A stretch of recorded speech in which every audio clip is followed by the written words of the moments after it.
Sertifikasi tanah apakah penting? Pertama, kita harus tahu apa itu sertifikat tanah. Sertifikat tanah adalah surat tanda bukti hak untuk hak atas tanah, hak pengelolaan, tanah wakaf, hak milik atas satuan rumah susun atau rusun, dan hak tanggungan yang masing-masing sudah didaftar dalam buku tanah yang bersangkutan. Lalu, apa itu buku tanah? Buku tanah adalah dokumen dalam bentuk daftar yang memuat data yuridis dan data fisik suatu objek pendaftaran tanah yang sudah ada haknya. Lalu, apa bedanya? Bedanya dapat dilihat dari tujuan penerbitannya,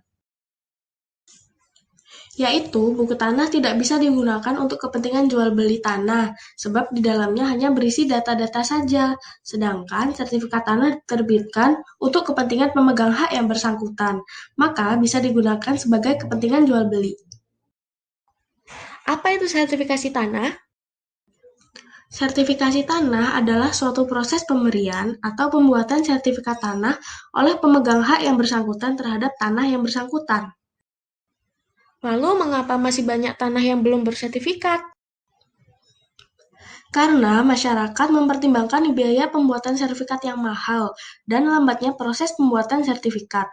Tanah desa dan atau Pemda belum bersertifikat karena biaya sertifikasi yang mahal, sementara harus memprioritaskan pembangunan infrastruktur.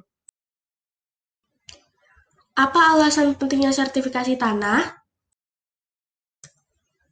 Dari sisi pemerintah desa, tanah merupakan aset atau kekayaan desa dan perlu dilakukan pengamanan, mengingat pentingnya tanah untuk menunjang kegiatan pemerintahan.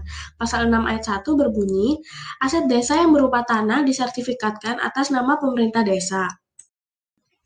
Pentingnya sertifikasi itu juga untuk menjalankan amanat Permendagri nomor 1 tahun 2016 mengenai pengamanan aset desa secara hukum sebagai upaya pengelolaan aset desa yang baik.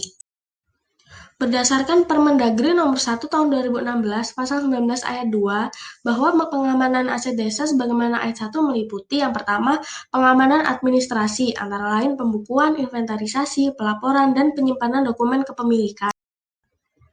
Kedua, pengamanan fisik untuk mencegah terjadinya penurunan fungsi barang, penurunan jumlah barang, dan hilangnya barang. Pengamanan fisik untuk tanah dan bangunan dilakukan dengan cara pemagaran dan pemasangan tanda batas. Lalu selain tanah dan bangunan dilakukan dengan cara penyimpanan dan pemeliharaan.